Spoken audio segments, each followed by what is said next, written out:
Além de toda a preocupação que a gente vai ter com a nossa comunicação, com a comunicação também corporal, linguagem corporal e criar uma boa impressão, eu quero que a gente dê um passinho além e preocupa com isso aqui, ó, com o rapport, tá? Eu vou explicar brevemente esse conceito porque ele pode ser complexo, mas eu quero trazer ele de uma forma muito simples para você, que nada mais é do que você conseguir criar uma conexão com uma pessoa. Eu vou deixar aqui em anexo nessa aula alguns materiais para você ler um pouco mais sobre isso, mas eu não quero que você se preocupe e ficar bitolado no conceito de como fazer, porque eu vou te falar exatamente como fazer isso na prática de uma forma que vai ser útil para sua entrevista em inglês, tá? Porque tem gente que fala que o rapport é entrar na mesma energia da pessoa, que você cria aquele espelhamento, então você começa a imitar. Mas assim, o que a gente vai fazer aqui na prática? Tentar conquistar a confiança e a empatia, principalmente, do recrutador. Porque não adianta nada você ser a pessoa mais qualificada do mundo, melhor currículo, inglês fluente. Se a pessoa não for com a sua cara, não vai dar. É igual, eu duvido muito que você estaria aqui nesse treinamento comigo, me ouvindo falar todas essas aulas, se você não me suportasse. Você não ia conseguir, porque eu tô falando aqui o tempo inteiro. Então, passo 1 do processo de vendas e de conquistar uma pessoa é você ter um ponto em comum com ela, você querer ouvir o que ela tem a dizer. E a gente consegue fazer isso através do rapport. Então, quais são as técnicas que a gente vai usar aqui para criar essa conexão com o nosso recrutador, com o nosso gestor e fazer ele confiar na gente? Por quê? Se ele começa a ver pontos em comuns com a gente, ele sente mais confiança, né? E como que a gente pode fazer isso? Tem pontos que às vezes são muito sutis, mas que conectam. Por exemplo, cor da roupa, o time que torce, o lugar que estudou, um país que conheceu, uma viagem que fez. Então, isso são informações que aparentemente não tem nenhuma relevância, não é um diferencial competitivo, mas é um ponto de comunicação.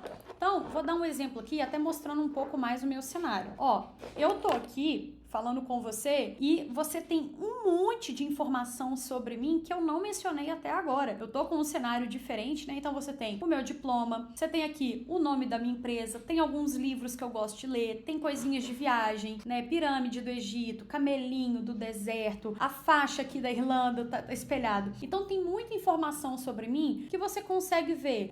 Eu gosto da minha qualificação, eu tenho orgulho de quem eu sou, né? Eu gosto de ler, eu gosto de estudar, eu gosto de viajar, gosto de Friends aqui, ó, né, a latinha de Friends para quem reconhecer. Então, o cenário da pessoa é um prato cheio para você analisar pontos em comum. Isso na própria hora da entrevista, né? Abriu ali a tela e você vê que no fundo tem a foto da família. Então, você já sabe que é uma pessoa que tem esse valor muito forte. Então, você pode trazer um exemplo disso no momento da entrevista. Que você é uma pessoa apegada à sua família, que tem esse valor, né? Porque além de empresa, a gente também vai ter feito o stalker no nosso recrutador. E também para isso, né? Claro que se a gente tiver informações ali da qualificação, isso também ajuda muito. Mas imagina que vocês fizeram faculdade no mesmo lugar, ou que ele conhece uma pessoa, ele conhece o seu orientador, ou vocês fizeram um projeto parecido, ou o seu país favorito é o mesmo que o dele. Enfim, são informações que você vai dar uma fuçadinha lá, né? Pegando o espírito do FBI, mas no momento da entrevista você também consegue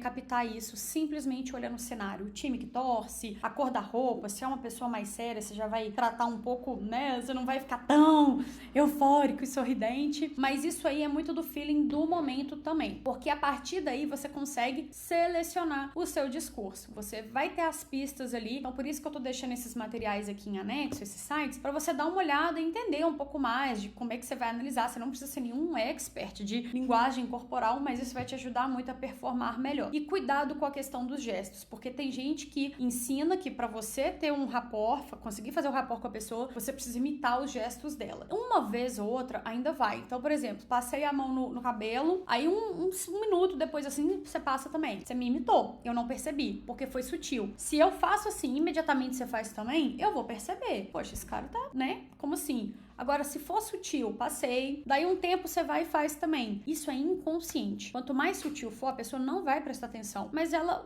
peraí, eu faço isso. Isso tá no inconsciente, você não vai trazer isso para aquele momento e conseguir problematizar, mas você vai ver que tem ali um ponto em comum com a pessoa, às vezes uma mania, enfim. Então, dá uma olhada e fica bem atento na hora lá do cenário, o que vai ter de informação. Flávia, abri a câmera, era uma parede em branco. Poxa, aí, né, aí não vai ter como, mas aí você já vai ter feito uma pesquisa antes, ter levantado aí as pessoas que ele conhece, enfim.